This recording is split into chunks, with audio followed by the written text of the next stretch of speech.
Welcome to Wacky Nimzy's used PC lot. You want old PCs? We have them. Big pink? Yep, right here. Kinda big, but still small HP, we have that too. What about an ugly gaming laptop with a busted screen? We have it all. These three perfectly good computers almost got put in the junk bin. But here at Wacky Nimzy's used PC lot, we give old PCs a new lease on life.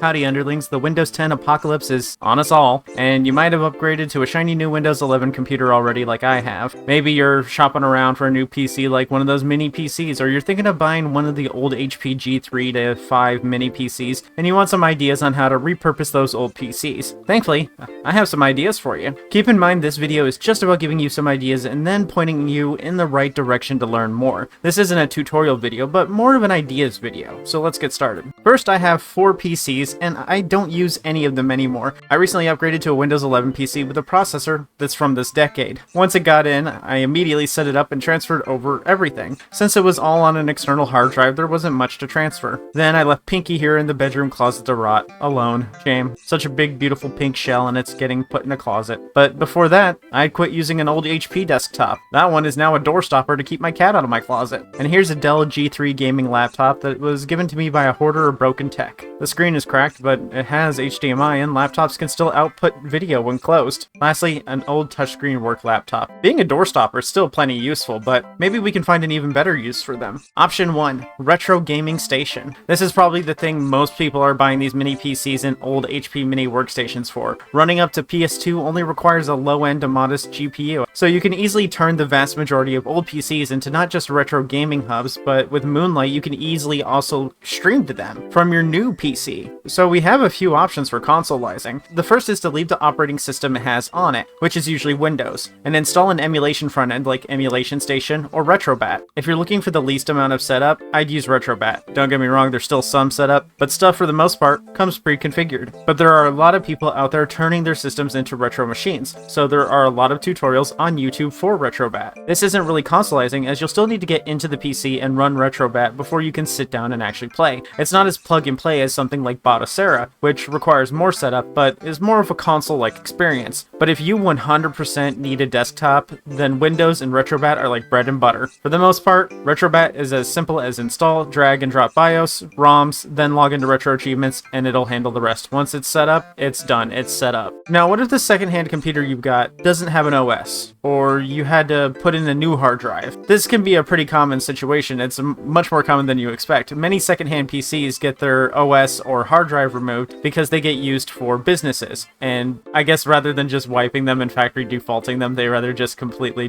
destroy the hard drive or whatever. Makes you wonder what they're up to, but that's where the next two consolidation methods come in. For the second, we have download Linux. Now wait, before you shut off the video or roll your eyes, Linux runs better on older computers. Linux is much lighter than Windows, and if you love that Windows or Mac experience, you can still have that with Kubuntu. Not Ubuntu, but Kubuntu. This is a traditional desktop style distribution of Linux, and it's completely free. If you bought a PC with no OS, or you don't want to use an unsupported Windows 10, then Kubuntu is great. They release in large updates too, so you're not updating every other day. Some versions of Kubuntu, you only need to upgrade every couple of years. That makes it a great option for a second machine because it's one less thing to worry about. Installation is just as easy as Windows. Once you're done, you have a very nice and modern looking OS. I like it more than Windows 10 and 11, honestly. It might take a little learning to figure things out, but from here, you would get Emulation Station Desktop Edition, then run the app image, then install RetroArch from Snap, then set up RetroArch. Once it's all done and set up, you can run it from Emulation Station. It's not as easy as Retrobat on Windows, but Emulation Station is the original, and running on Linux might squeeze out just that little bit more performance. The third and final option is to install Batocera. There are 2 ways to do it. Install a memory unit, then boot into it when restarting your PC, and installing it to the PC's internal memory as its main OS. The first option is good, except for one issue. Anytime you want to play games using Batocera, you'd have to restart your PC and boot into it. That's annoying and time consuming. No one wants to restart their PC just to play games. The second one will replace your Windows, but every time you turn it on, it'll automatically boot into Batocera, which might seem like an L, but it does have its benefits. If you want a truly console-like experience, then installing Batocera to your main drive is the way to go. You'd install it like any other operating system. From here, you could install RGSX, which lets you download ROMs from a server, and you'd be all set. Batocera also has Kodi on it, but I can't talk much about Kodi because YouTube cares more about media piracy than games piracy. I've tried all three of these methods, so I can tell you my favorite. In terms of a pure, genuine console experience, I'd say Batocera, of course. But you're losing out on a lot of PC functionality unless you install the unofficial desktop app. With that, you can do everything your Windows PC can. You can also install Moonlight in Steam, but Steam doesn't play well with Batocera. Batocera can also have some other issues. It doesn't play nice with laptops over HDMI, which is why I didn't put it on my G3 with the busted screen. It has a hybrid GPU, and it really doesn't like hybrid GPUs. It was also having issues on Big Pink with retro achievements. Unfortunately, I consider retro achievements an integral part of my retro gaming experience now, but the game performance and setup was much easier than Linux and Emulation Station. I'd recommend for 90% of people to just use Windows with RetroBat. It's what me and the majority of retro gamers use, but if you have a mini PC that doesn't run the best with Windows, then consider Batocera. It'll probably run better. Did I end up using this one myself? Sure did. I turned Big Pink into a retro gaming PC with Linux and Emulation Station. Now I can plug it into any TV in the house and play whatever I want in whatever room I want. It's just getting there that's the problem. It's like, oh, it's taller than me.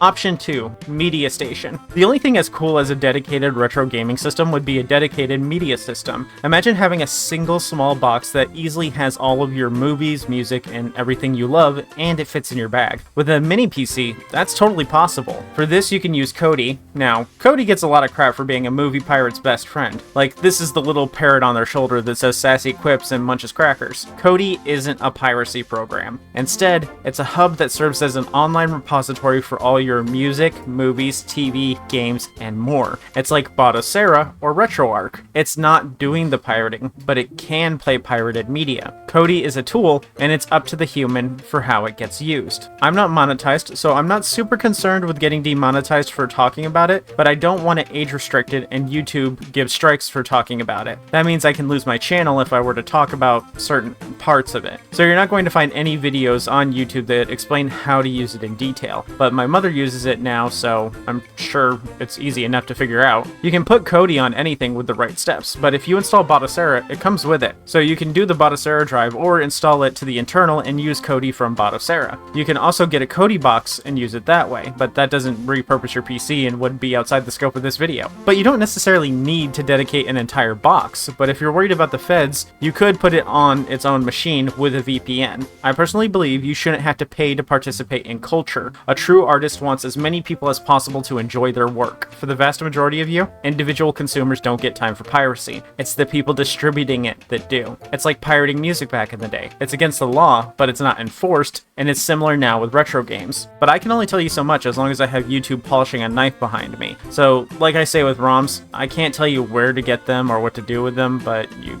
could probably Google it. I'm sure someone out there has posted about it. There are other media uses for an old PC or laptop though. You don't need a good PC to just stream media. So you could hook up an old netbook to a dumb TV and watch TV on Tubi, live TV on Sling, or movies on Plex. Spotify or YouTube for podcasts, and you get the idea. You've probably already done this once before. It's funny that they're this worried about Kodi when there are much easier ways to do this stuff from the browser. Did I end up doing this though? Honestly, no. I don't watch a lot of movies, and all the TV I do want to watch is available on YouTube, Tubi, or Sling, and I do that on my smart TV that I was gifted. Anything else I want to watch? Well, I have my ways. My evil, evil ways. Option 3, distraction-free workstation. If you're like me, you have a tendency to multitask without realizing it. I'll be writing a script, watching YouTube videos, and playing an idle game all at the same time, and I don't remember opening them. One will eventually grab my attention more than the other, but few people are capable of multitasking in a way that allows them to work at full speed on everything. Most people are like cars and need a little bit of time before they can hit top speed. When you get distracted, you can easily lose any speed you had and have to start over from the beginning. It takes me maybe an hour to write a script for a 20-minute video, but when watching YouTube and idle gaming, it takes me more like 3 hours because I get sidetracked and I lose momentum. So the best way to limit distraction is by having a machine that doesn't have those distractions on it and limiting it to just one screen, a productivity paradise. This requires a little more than just a spare PC. First, I'd recommend using Windows if it's on the device already. If not, then Linux. It's much more important that your everyday work apps work on the system. Like, I think Kubuntu is much better for my productivity, but it doesn't have my editing editing program. If you keep it on Windows, you can install apps that will keep you from accessing certain apps on a timer. So if you don't want to get distracted, you can use an app to block you from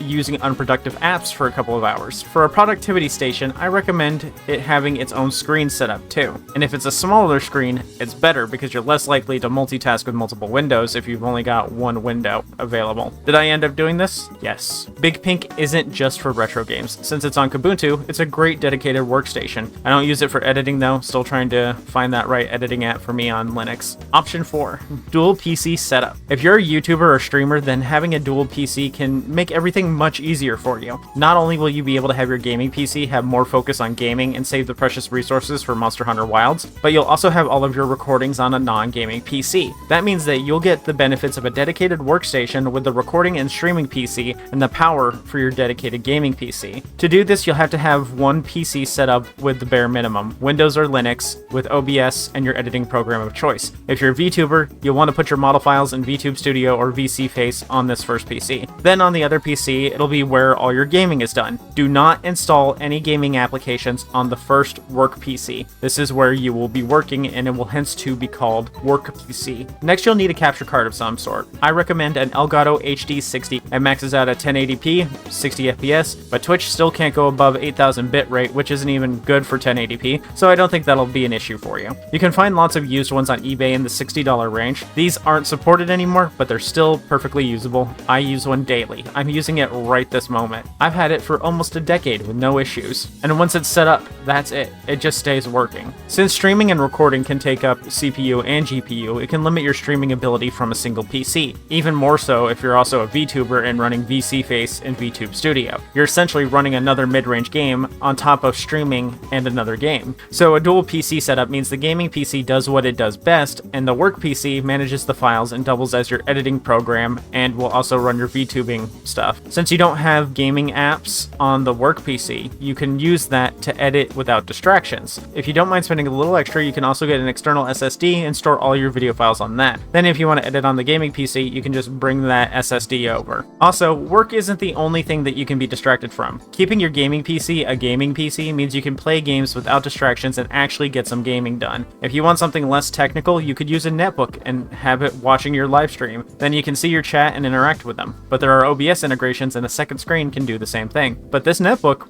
would count as a free viewer. Did I do this? Yes and no. I don't use it for this purpose so much anymore, but I used to when I first got it. It was much easier to do this dual PC setup while setting up my new PC and let me take my time with phasing it out. Once I find an editing program I like, I think I'll probably end up doing a dual setup again. Option 5, servers. Servers are expensive. You can pay Google thousands a year or rent a gaming server for hundreds a year, or you can repurpose that old PC into a server. Ever want to play Pixelmon and Minecraft with your friends but can't figure out who should host? Tell them you have a server and they're going to choose your server over anyone hosting, even if the connection sucks. You can also use the server to connect all of the PCs in your house and share files through them. If you have an old PC and it's not doing anything anyway, why not use it for a server? Then when you're done with it, you can still move the PC and bring your files with you. It's like an external SSD that you don't have to bring to every room. It's not like other services which will hold that data hostage until you pay the bill or just straight up delete it if you forget to pay. This is a great option for those old laptops or PCs that have an integrated graphics card instead of a full one. You can't use that thing for any real gaming, so may as well make it a server. If you're doing this though, I suggest moving over to Linux as the added performance will help. Regardless of whether you use Windows or not, you will be doing some techie stuff, so it's best to get over your fear of BIOS and boot menus now. Did I do this? At one point, we did do it for a little while, but remember you are running an additional PC 24/7, and that's going to have an added cost to your electricity bill. A file sharing server doesn't use up much energy, but a gaming one can cost 2 to 4 times as much electricity costs. You need to consider whether having a server is worth the cost over the convenience of just having a portable SSD with the same files on it. Option 6, bring it with you. If you're using a mini PC, HP G Series Mini, or an old non-gaming laptop, these can be great companion devices. For example, the workstation idea is going to be really good on that old laptop that has the integrated graphics card and can't run games. You can put all of your work stuff on an SSD, and since this isn't a gaming laptop, it'll be thinner and easier to carry in a backpack. Every device has a handful of things that it's very good at, so while a dedicated device might seem annoying, it can be the right device for the right job at the right time if you give it a chance. Like, you can split lumber with a shovel, but even just a hatchet would make that job much easier and faster. For the mini PCs, get a tiny portable portable monitor, like a 7-inch portable monitor and controller, and you have an impromptu retro gaming station with enough power to run PS2 or more. For the laptop, you can have a dedicated workstation on the go. You can also put things like your D&D character sheets and PDF versions of the manuals and source sites on the one PC. The smaller the laptop, the better for this it is. Even a little netbook is a great use for this. Managing a digital character sheet can be a lot easier too. When I hosted D&D and we did pencil and paper, we have the problem of having to keep the sheets under lock and key. People lose them, accidents happen, they get dirty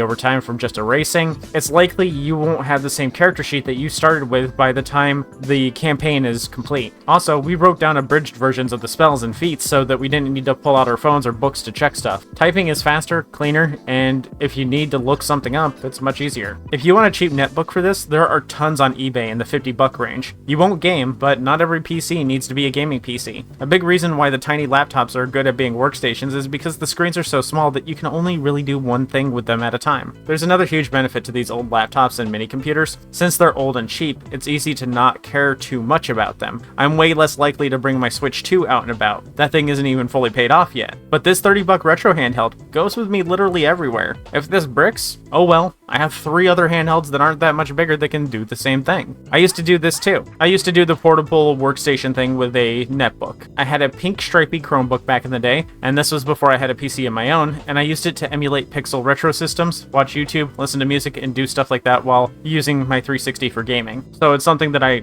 actually used for a while. Option 7, the beater. Have you ever been doing something on your computer, then some uncultured loser who doesn't have a PC of their own comes up and bugs you to look up something? I've definitely had a parent or friend ask me to look up something for them. Maybe you have a kid and they need something to do and you don't want them messing up your $800 gaming beast. Let them use the beater laptop. The beater laptop is a laptop that you no longer use that doesn't have anything important on it, just the basics, so essentially just the browser. You're not logged into anything on it either, or maybe you just have a guest account on it. This is essentially a communal laptop. They can pick it up, turn it on, and get to doing whatever they need to. Best of all, they don't need to touch your computer that costs more than they can pay back if they break it. I have a niece, and I've done this before. I'll pass her the laptop, start up a Pokemon game on an emulator, and she's good to go for about an hour until she gives up and gets on Roblox. Great device if you have surprise babysitting duties. I don't recommend people raise their kids on tablets and computers, but hey, if you cared about your kid, you wouldn't be using me as a last-minute babysitter. Option 8, try Linux. I swear I'm not a Linux fan, but I'm just saying, you can stay on your aging Windows 10 that'll never get updated again, or you can switch to Ubuntu that gets regular updates. It's not a new one every week like Windows, but it's not like it never gets updated. Linux already runs better than Windows, but it runs really well on some older PCs. Also, if you put Linux on the beater and you refuse to let them use your main, then you'll start to get asked for help a lot less. It's also free. Option 9, familiarize yourself. Are you bad with PC stuff? Like, have you only ever bought pre-built and you have no idea what a RAM card looks like or how it works? Then having a spare PC that you don't use gives you a way to mess around with the internals in a low-stakes environment. Who cares if it breaks? You were going to throw it away anyway. Maybe don't do this with a laptop because the parts are smaller and it's harder to get around, but look up some stuff online like how to identify the parts and follow along as you go. This can help you build up the confidence you need to do the replacements for your other devices in the future. Or maybe it'll help you want to build your next PC. As a bonus, if you fully brick it, you can remove the motherboard and parts and use the internals to practice soldering. I learned how to solder by repairing a broken Sega Genesis. Then I used that skill to put new electrolytic and ceramic capacitors in my Game Gear, and I got to learn awesome words like electrolytic ceramic capacitors. And it makes me sound smart when I talk about it. But practicing with the removal of electrolytic capacitors and applying them again gave me the confidence to do some really pretty tough solders. Option 10, make an arcade cabinet. If you can use Batocera to make a dedicated gaming console out of an old computer, then it makes sense that we can turn it into an arcade machine. A console is cool, but having a friend come by and they see you have an arcade machine, it'll blow their mind. You can do a small tabletop one, wall-mounted, or even a full-size cabinet. These can be found on eBay, and they work like IKEA shelves. Then you set up your computer with something like Batocera and add your arcade ROMs, follow the kit to build it, and hook up the buttons. Then set up the controls in Batocera, connect it and pop in the screen, and you're good to go.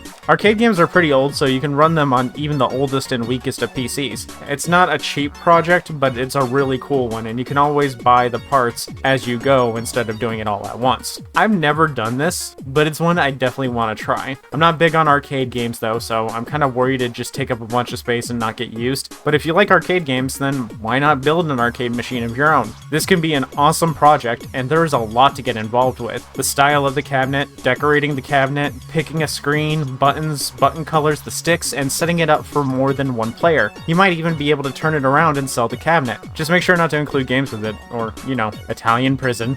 And there you go, 10 great ideas for resurrecting a dead PC. I hope you enjoyed the video, or maybe you hated it. Either way, make sure to tip your YouTuber, accept likes, subscribes, and if you hate me, tell me how much of a stinky rat I am in the comments. Bye!